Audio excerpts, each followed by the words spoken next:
자, 오늘은 지난 시간에 이어서 2장부터 공부를 해보도록 하겠습니다. 그런데 오늘은 2장을 하는데 2, 3, 4장을 한 패키지로 보고 우리가 공부를 하도록 할게요. 그 이유는 요 2장, 3장, 4장이 단락으로 공부하는 것보다 이렇게 한 패키지로 공부하는 게 더 유익하기 때문에 그런 거예요.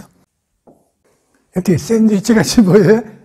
이게 빵이고 이게 뭐 햄이나 소시지가 들어가 있는 거야. 이렇게 샌드위치를 보면 이걸 2장 1절에서 5절까지로 이제 보고 여기를 4장 2절에서 6절까지로 보면 돼. 그러면 이 안에가 2장 6장에서 4장 1절까지가 이렇게 구성이 되어 있다. 이렇게 이제 보면 돼요. 이렇게.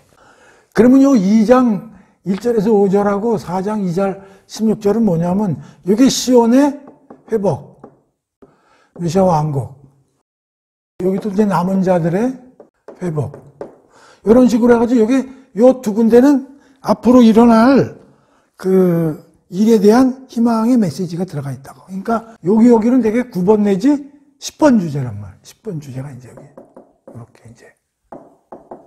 그럼 요 안에는 뭐냐? 요건 책망과 심판의 메시지가 요 안에 쏙 들어가 있는 거야. 근데 이제 그 다음 시간에 공부를 해보겠지만 그게 이제 한 3가지 정도로 이제 나뉘어질 수 있어요. 뭐냐면 이제 우상숭배와 이제 교만에 대한 이제 책망과 지적이 이제 기록돼. 또 하나는 이제 세상 것들에 대한 의지에 따라 일어나는 여러 가지 나쁜 결과들, 그런 것들이 이제 들어가 있고, 그 다음에는 이제 특히 여인들을 이제 많이 지칭해가지고 상류층 여인들의 타락과 사치, 그런 내용들에 대해서 하나님이 이사야를 통해서 책망하고 심판하겠다는 메시지가 여기 쫙 들어가 있다고. 그러면서 양쪽으로 다시 회복과 영광에 하나님이 하시는 미래의 일이 쫙 이렇게 딱 이렇게 구성이 되어 있다. 그러니까 되게 멋있죠. 그러니까 여기서 요 구조만 보더라도 우리가 뭘 알 수 있냐면, 하나님은 이렇게 지적을 하시지만 이걸로 끝나는 게 아니고 이런 쪽으로 생각하고 계시구나. 다시 말하면 하나님은 심판이 목적이 아니고 사실은 회복, 구원, 이게 목적인데 니네들이 현재 이러니? 이러지 말고 자, 우리 이리 가자 하는 거를 얘기하고 싶으신 거다, 그런 얘기야. 근데 이 구조를 잘 알고, 그럼 오늘은 2장 1절에서 5절까지만 공부를 해보겠습니다. 오늘 공부하는 게 굉장히 중요한 게 있으니까 잘 좀 듣고 이해하도록 해야 되겠어요. 자, 그러면 이제 오늘은 2장 1절에서 5절까지 읽어보고, 1절, 이것은 아모스의 아들 이사야가 유다와 예루살렘에 대하여 주께로부터 받은 말씀이다. 1절에 보면 1장 1절에서 나온 거와 반복되는 그런 뉘앙스를 가져요. 1장 1절에서는 뭐가 나오냐면 이사야가 유다와 예루살렘에 관하여 본 환상으로, 여기 환상이라는 말이 나오잖아요. 그 다시 말하면 지금부터 내가 얘기하는 거는 내 얘기가 아니라 하나님부터 받은 이야기다 라고 1장 1절이 시작되는데, 2장 1절에서도 똑같이 어떤 말이 나오면 여호와로부터 받은 말이다. 그게 뭐냐면 내 말이 아니고 나는 대언자일 뿐이다. 그 다음에 또 하나는 이것은 하나님의 말씀이라 틀림없는 얘기다, 확실한 얘기다 라는 걸 강조하기 위해서 1절에서 하나님을 강조하면서 시작을 하죠. 그렇죠? 그러니까 굉장히 이게 중요한 메시지라는 거예요. 자, 이제 2절 봅시다. 2절에 보면은 이런 말이 나와요. 먼 훗날 마지막 때에 이런 얘기를 하고, 개역개정에는 어떻게 나와요? 말이. 개역개정에는 이제 말이라는 얘기 나오고, 이 쉬운 성경에는, 지금 내가 가지고 있는 성경에는 먼 훗날 마지막 때에는 이렇게 나오고, 4절에 가서는 그때에는 또 이런 말이 나와요. 이 구약 성경에 보면은 이런 말들이 많이 나와요. 뭐 마지막 날, 그때, 심판의 날, 뭐 여호와의 날, 뭐 주님의 날, 뭐 이런 많은 얘기들이 나오는데, 그래서 이거를 어떻게 우리가 해석을 하고 받아들여야 되느냐 하는 게 굉장히 중요하기 때문에 오늘은 이거에 대해서 좀 공부를 좀 우리가 해보도록 할 거예요. 이걸 공부하기 전에 우리가 D-Day라는 단어를 가지고 약간 좀 주제에서 벗어난 것 같지만 여기 이걸 이해하는데 도움이 되기 때문에 그 용어에 대해서 우리가 한번 생각을 해볼게요. 우리가 이제 현재 사무소 D-Day라는 얘기를 많이 해. 무슨 뭐 예를 들어서 10월 10일 날 월드컵이 개최된다 그러면 뭐 D-10일 전, D-9일 전 뭐 이런 얘기도 하고 뭐 올림픽이 이제 뭐 언제 개최되면 뭐 D-8일, D-4일 막 해가지고 또 특히 그 대통령 선거 투표가 끝나면 그 1시간 전부터 D-1시간 전, D-30분 전, 그래서 마지막에는 시죠. D-10초 전, 10, 9, 8 이렇게 한단 말이에요. 그렇게 D-Day라는 얘기를 많이 써요. 근데 이거는 어디서 나오냐면 되게 이제 군사 용어예요. 군사 용어고. 전쟁과 관련된 D-Day를 많이 쓰는데 예를 들면 이제 이게 어디서부터 나왔냐면 그 2차 대전 때 우리가 잘 아는 노르만디 상륙작전이라고 있을 거예요. 그리고 또 유명한 건 그 뒤에 6.25 전인데 인천 상륙작전인데 이 상륙작전과 관련해가지고 D-Day라는 얘기를 많이 쓴다고. 그게 뭐냐면 군사작전 계획이 서 있으면 이걸 이제 언제 실행을 하겠죠. 어느 날 실행을. 요 실행하는 날을 우리가 D-Day 이렇게 부르는 거예요. D-Day. 그럼 이 정도는 D-60부터 시작해서 뭐 D-1, D-Day. 그럼 드디어 이날 뭔가 이 계획이 땅! 해서 실천되는 날을 우리가 D-Day라고 부른다. 이런 얘기예요. 그러니까 우리가 D-Day 그러면 뭐 어떤 뜻을 알아야 어떤 계획이 뭐 군사작전으로 말하더라도 어떤 군사작전이 세워졌는데 그것이 땅! 여기 땅하고 딱 시작됐을 때를 우리는 D-Day라고 한다. 그 다음에 또 하나는 이날부터 시작해가지고 전쟁을 하게 되면 구체적인 승리의 날은 뭐냐면 V-Day라는 말을 또 써요. 빅토리 데이. 완전히 승리를 완전히 굳힌 날이죠. 그러니까 여기에는 어떠한 시간적 간격이 있는 거예요. 그러나 대부분의 경우에 D-Day 날 이겼다라고 얘기들도 많이 하고 있는 거예요. 다 승리를 했죠. 노르망디 상륙작전에서 2차 대전에서 이제 연합군이 승리를 했고 우리나라도 6.25 전쟁 때 다들 반대를 많이 했다고 그래요. 근데 메가더 장군이 합시다 결정을 해가지고 인천 상륙작전을 해가지고 허리를 가르고 들어온 거지. 바다에서 내륙으로. 그래가지고 거의 뭐 대구, 낙동강까지 밀려있던 전세를 그냥 회복하는 그런 아주 그냥 중요한 승리의 포인트가 이제 됐다. 그런 얘기죠. 자, 그래서 우리가 이 D-Day하고 V-Day 개념을 잘 우리가 이해하고 보자. 이런 얘기죠. 그런데 구약에 자주 나오는 그날, 마지막 때, 여호와의 때, 이게 이제 히브리어로 보면은 이게 무슨 낱말이냐면은 내가 적어봤어. 베아하리트 하야밈. 베아하리트 하야임이라는 단어인데 이게 구약 성경에 많은 단어로 쓰여집니다. 근데 이제 이게 번역이 되기 시작한단 말이에요. 이제. 이 히브리 말이니까 이제 뭐 헬라어 말로도 이제 번역이 되고 그 이후에 뭐 영어로도 번역이 되고 그 이후에 뭐 우리는 한국말로, 뭐 중국 사람은 중국말로, 일본은 일본말로 막 이렇게 번역이 돼 나간단 말이에요. 그런데 희한한 게 이 2장에서 1절 5절까지의 내용이 미가서 4장 1절에서 5절하고 거의 비슷해요. 한번 찾아봅시다. 장차 마지막 날이 이르면 주의 성전이 서 있는 시온산이 세상 모든 산들이 꼭대기에 우뚝 설 것이고 모든 언덕들 위에 가장 뛰어날 것이므로 온 땅의 문민족들이 그리로 몰려올 것이다. 비슷하죠? 똑같아요, 거의. 그때 수많은 민족들이 서로 몰려오고 이렇게 해가지고 거의 똑같아, 이게. 근데 우리가 알다시피 이사야하고 미가는 거의 동시대 그 선지자 노릇을 한 사람이에요. 그리고 북쪽에서는 이제 호세아하고 아모스가 이제 주로 그 북쪽에서는 선지자로 동시대 비슷하게 일을 했고 남쪽에서는 미가하고 이제 이사야가 이제 동시대 했는데 어떻게 둘이 뺏겼는지 똑같아. 그 내용이 똑같아. 거의.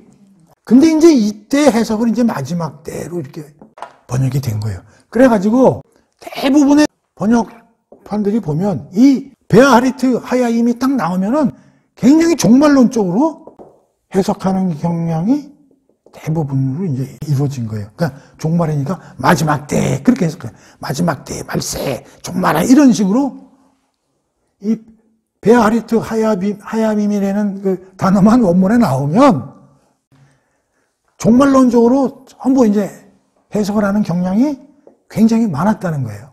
그런데 이 단어가 많은 구약에 사용됐는데 구체적으로 잘 살펴보니까 이게 마지막 때나 날로 꼭 해석을 해야 되느냐, 꼭 마지막 때로 보여야 될 문맥성 거의 많지가 않다는 거예요. 그래서 결론적으로 말하면 이거를 마지막 때나 마지막 날에는 종말론적 개념으로 번역하는 것은 맞지 않다라는 걸 우리가 잘 알아야 되는데, 번역가들이 쉽게 이렇게 번역을 해나가는데 그게 이제 문제가 있다는 거죠.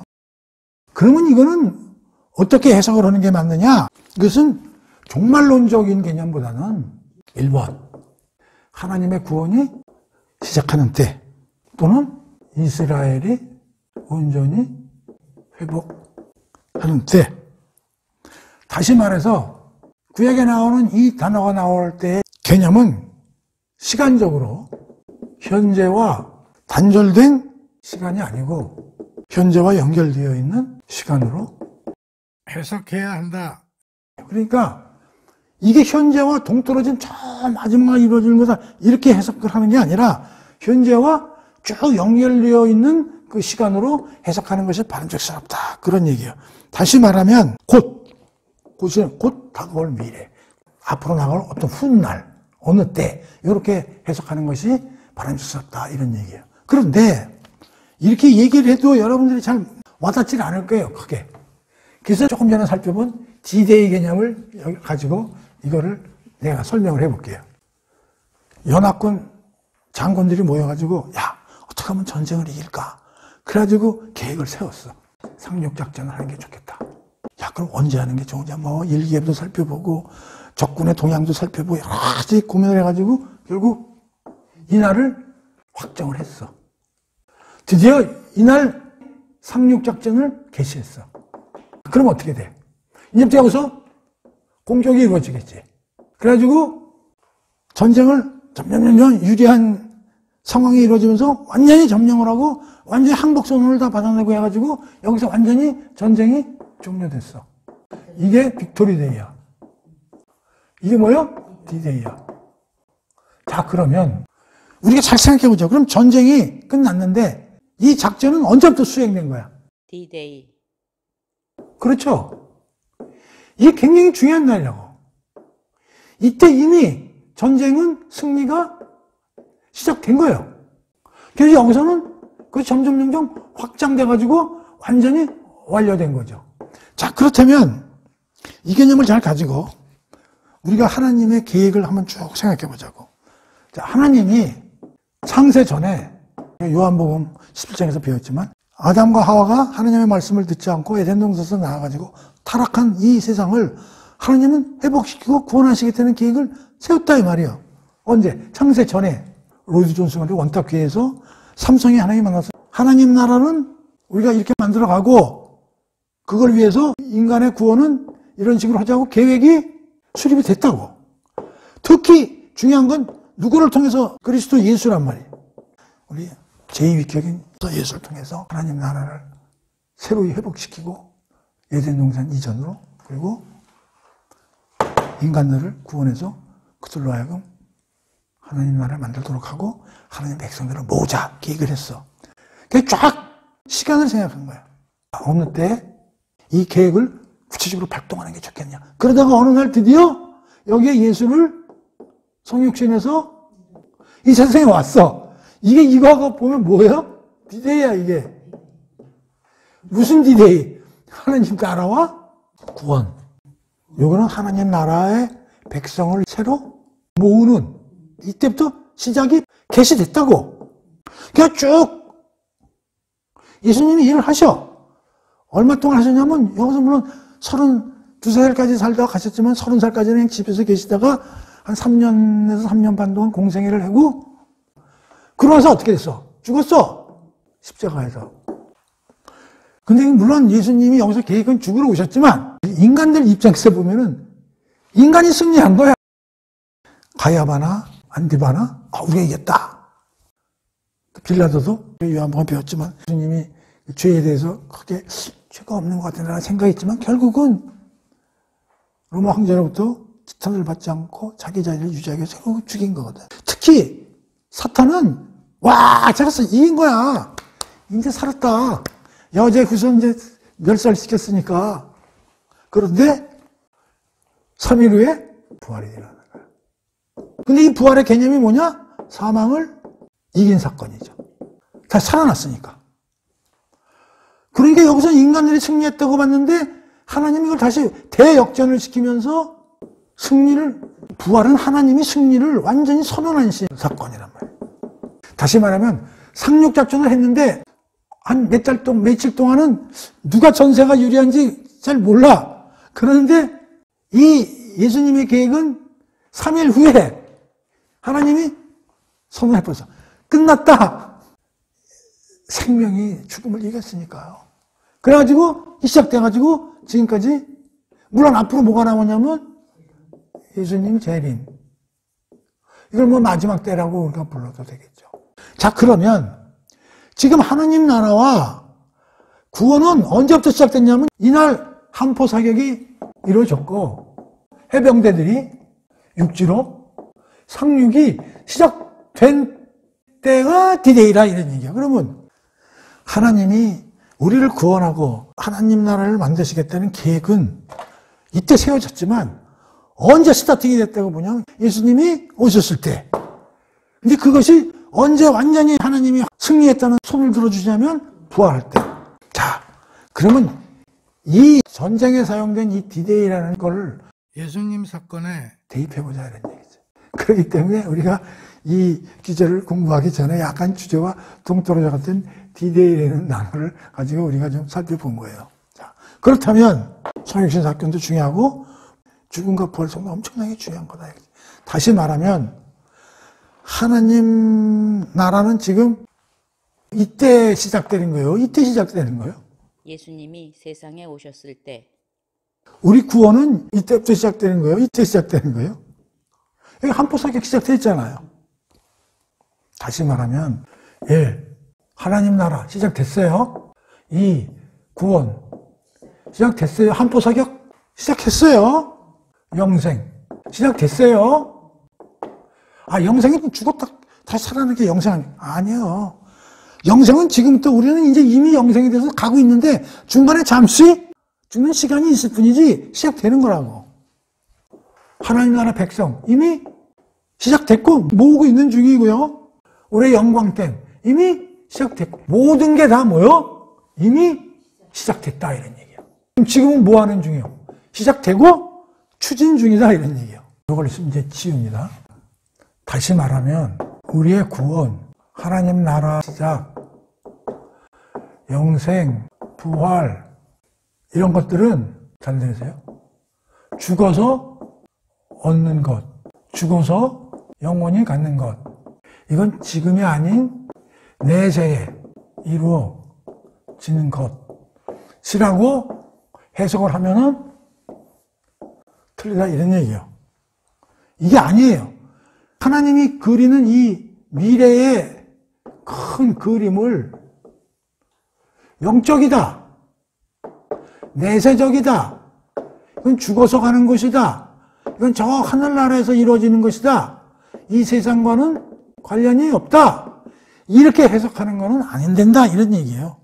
이미 지금 하나님이 말씀하시는 미래의 9번과 10번 과제는 이미 시작됐고 지금 추진 확대 중에 있다.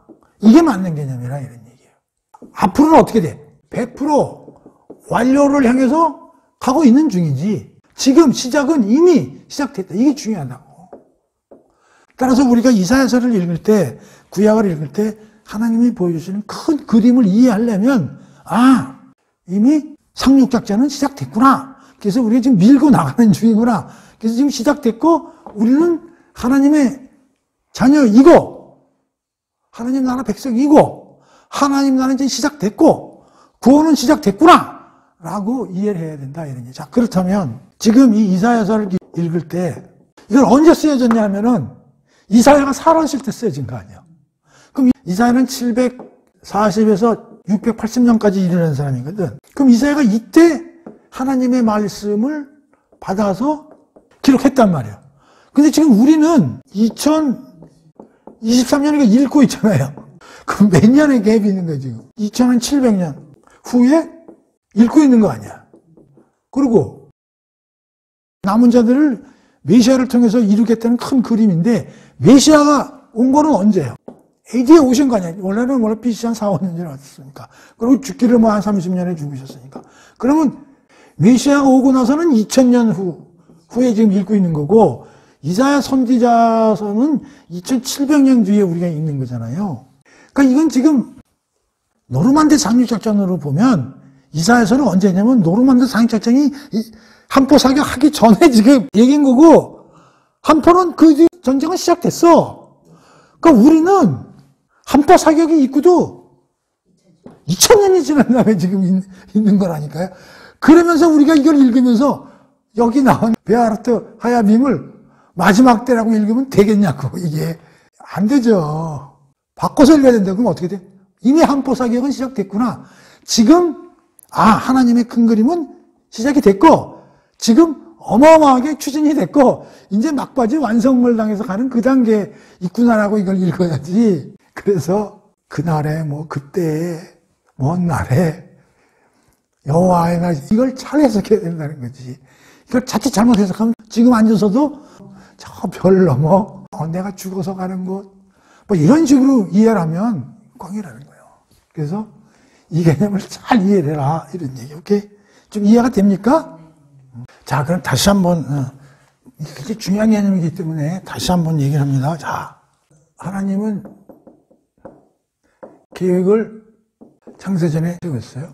그 다음에 요즘 성육신 때 이 모든 계획은 시작이 됐어요. 근데 지금 우리는 어디에 서 있냐? 여기 서 있다고 지금. 우리의 현 시점. 여기서 2000년 지난 후에 지금 우리는 여기 서 있단 말이에요.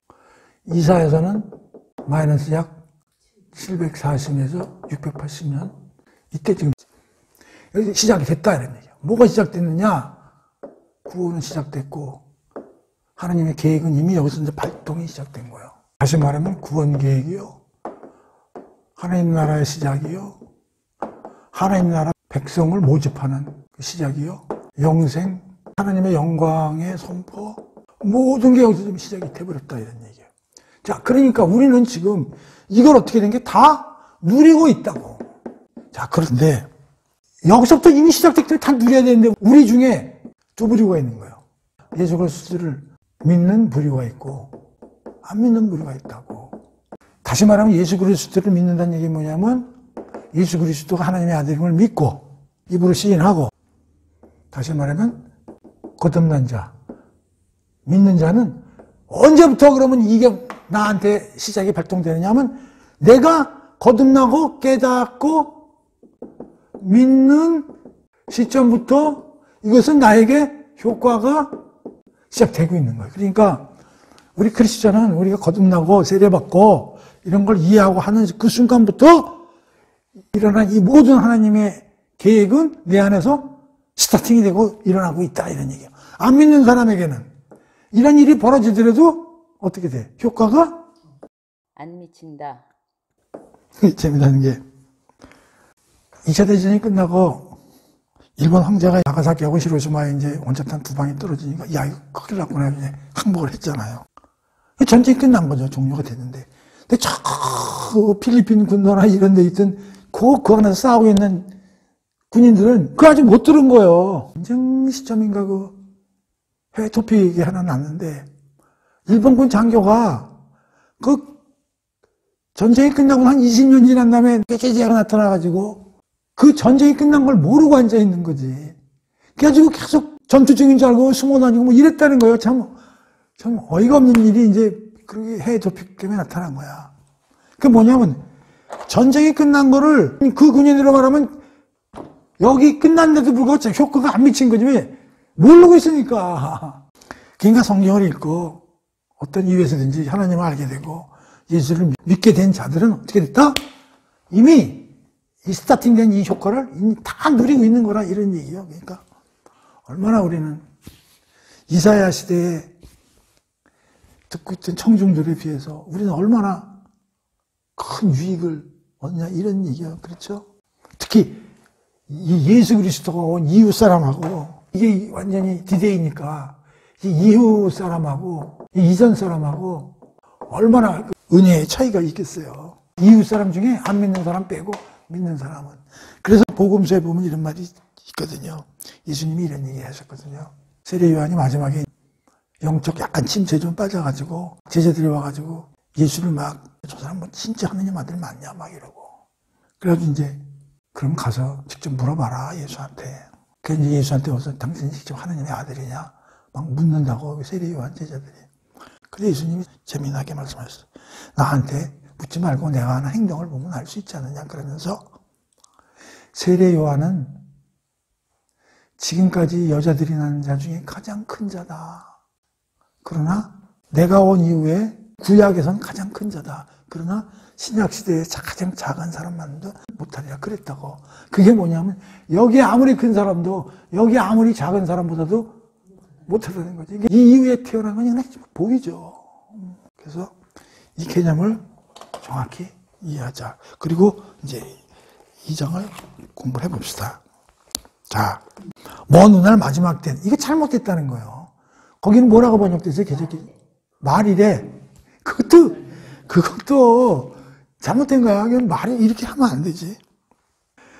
주의 성전이 서 있는 예루살렘 시온산이 세상의 모든 산들 가운데 가장 으뜸산이 여기는 될 것이고, 그렇죠? 모든 언덕들보다도 더 우뚝 솟을 것이니 온 세상의 모든 민족들이 그리로 몰려올 것이다. 이렇게 돼 있잖아요.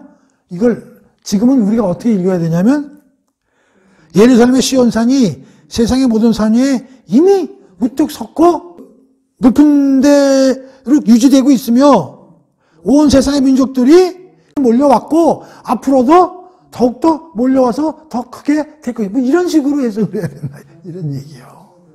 그러면 주의 성전은 주님이 머무르시는 거 그런 거거든요. 그게 그야말로 이상적인 시온을 얘기하는 거고 그 오늘날은 이제 교회가 되는 것이고 이제 그렇게 되는 거예요. 이게 변화가 있는 거예요. 그런 걸 잘 감안해서 읽어야 된다 이런 얘기예요. 그게 뭐냐면 하나님의 통치야말로 우주 전체 최고다 이런 얘기지. 그러니까 다른 어떤 것들이 다스리는 나라들이 따라올 수 없다 그런 얘기거든요. 그 다음에 모든 사람들이 몰려올 것이라고 그랬잖아요. 물 밀듯. 그러니까 물이 흐르듯이. 그러니까 몰려오는데 이게 강제로 가자 해서 끌고 오는 게 아니라 물이 흐르듯 몰려온다는 거예요. 물은 자연스럽게 지가 흐르잖아요. 그러니까 지금 하나님 나라는 통치, 교회, 즉 하나님 나라가 누가 뭐 강제로 지금 뭐 끌어와가지고 이렇게 지금 기독교가 뭐 번성을 하는 게 아니잖아요. 하나님의 능력으로 물이 흐르듯 자연스럽게 이렇게 됐다. 이제 그런 뜻이죠. 그때 문 민족들이 3절 그리로 일제히 몰려오면서 서로 즐거이 말하기를 자 가자. 주님의 산으로 가자는 얘기는 하나님의 통치하시는 곳으로 가자. 야곱의 하나님께서 계시는 성전으로 어서 올라가자. 그 성전에서는 왜 올라가느냐? 하나님이 법도를 알려주시고 그분의 길을 알려주실 거라는 거예요. 그래가지고 그 속에서는 하나님의 율법이 시온에서 나오고 주의 말씀이 예루살렘에서 선포될 것이다. 시온은 오늘날 교회. 교회를 왜 사람들이 와요? 하나님이 말씀을 배우고 공부해서 실천하는 게 곧 뭐예요? 공의와 정의로 세상을 통치하고 공의와 정의의 삶을 사는 것이 이런 뜻이에요. 그 다음에 4절 그때는 직접 나서서 민족들 사이에 분쟁을 해결하시고 그래서 하나님이 통치하시면 분쟁이 일어날 수가 없다는 거예요. 갈등도 다 해결이 된다는 거예요. 왜? 없고 가난하고 이런 사람은 다 돌봐주기 때문에 사람들마다 그래서 칼을 두들겨 보습을 만들고 창을 두들겨 낫을 만든다. 그러니까 창칼이 다 쟁기와 낫으로 바뀔 거라는 거예요. 그러니까 전쟁을 하는 이유가 없다는 거예요. 우리가 전쟁을 하는 이유가 뭡니까? 다 자기 자국의 이익을 위해서 하는 거예요. 잘 먹고 잘 살라고. 근데 모든 사람들이 잘 먹고 잘 사는 나라가 되는데 거기 무슨 전쟁인가 할 이유가 없는 거지. 헛된 짓이지. 5절. 이게 결론이야 이게. 오라 야곱 족속들아 다 와서 주님의 빛 가운데로 함께 걸어자. 이런 나라가 펼쳐지고 있고 펼쳐지니 그 다른 짓 할 필요가 뭐지? 자, 그러니까 여기에 동참하자. 우리 다 하나님의 길로 가자. 그런 얘기죠. 그러니까 결국 2장 1절에서 5절까지 결론은 5절이고 왜 그렇게 해야 되느냐? 그 이유는 하나님의 나라에서는 하나님의 말씀이 이루어지고 말씀이 이루어지면 정의와 공의로 나라가 이루어지기 때문에 뭐 더 이상 뭐 바랄 게 어디 있냐. 그러니까 그 길로 우리 동참해서 나가자. 그런 뜻이란 말이에요. 그래서 이제 그 목사들이나 설교하는 분들은 이 5절을 굉장히 가지고 설교들을 많이 해요. 주님의 빛 가운데로 함께 걸어가자. 그럼 주님의 빛 가운데로 안 걸어가는 반대는 뭐예요? 주님 빛 가운데로 걸어가고 행하자. 반대되는 건 뭐예요? 사탄의 길이지 뭐. 다시 말하면은 자기 생각대로 가는 길이죠. 우리 사사기에 보듯이 자기 소견이 옳은 대로 행하는 사람들. 이거는 주님의 말씀대로 행하는 것이고, 이거는 자기 생각대로 행하는 길이죠. 이거에 대해서 기가 막히게 그 표현해 놓은 게 이제 시편 1편에 보면은 이 두 개의 의인의 길과 악인의 길. 대표적으로 시편에서 그려내고 있는데 한번 봅시다. 그 시편도 1편이니까 모든 시편을 완전히 관통하는 대표 내용이 되겠죠. 간단해요. 뭐 또 6절밖에 안 돼. 딱 읽어보면 복 있는 사람은 악한 사람들의 꾀를 따르지 않고 복 있는 사람이 이제 이게 이제 복 있는 사람이 되는 거예요. 의인의 길을 주님의 길을 쫓아가면 이제 복 있는 사람이 되는 거지. 사람들의 꾀를 따르지 아니하고 죄인들의 길에 들어서지 아니하고 하나님을 비웃는 거만한 사람들과 자리를 같이 앉으면서 오직 주의 교훈을 즐거워하며 그 교훈을 밤낮으로 읊조리고 깊이 생각하는 사람들이다. 이쪽에 있는 사람들의 특징이죠. 이런 사람은 시냇가에 심은 나무가 철따라 열매를 맺고 잎사귀가 조금도 시들지 아니하는 것처럼 하는 일마다 형통. 그러니까 열매, 풍성, 그다음에 형통. 그러나 악한 사람들은 그렇지 아니하니. 자, 여기가 이제 악인의 길이지. 이제 악한 사람들이죠. 이제 죄인이. 뭐라 그래 그런 사람들은? 흩날리는 겨. 그러므로 악한 사람들은 하나님의 심판 때 견딜 수 없을 것이며 의로운 사람들의 모임에 참여하지 못할 것이다. 주께서는 의인 같은 길은 인정하고 지켜주시지만 이건 하나님이 보호해 주시고 지켜주시잖아요. 악인의 길은 결국 여기 왜 그래? 왜 이렇게 돼? 하나님의 말씀과 율법 규례를 모르니까. 여기는 하나님의 율법과 말씀이 살아있으니까, 배우니까. 이렇게 되면 어떻게 돼? 공의와 정의로 다스려지고, 여기는 어떻게 돼? 지들 머리로 오만 지략을 세우지만 지들 생각으로 모든 걸 다스리는 거예요. 그래서 결론은 뭐예요? 여기는 열매와 형통과 온통 이런 거죠. 여기는 이거 뭐 얘기하겠다는 거지. 그러니까 이사야서 2장 5절은 시편 1편을 보고도 매칭이 된다 이런 얘기지. 그래서 이제 오늘 2장 1절에서 5절까지 공부를 했는데 중요한 것은 그때 마지막 날이 뭐냐. 그리고 하나님의 큰 그림이 우리가 어떻게 받아들여야 되느냐. 그리고 왜 하나님은 이 큰 그림을 주시는가.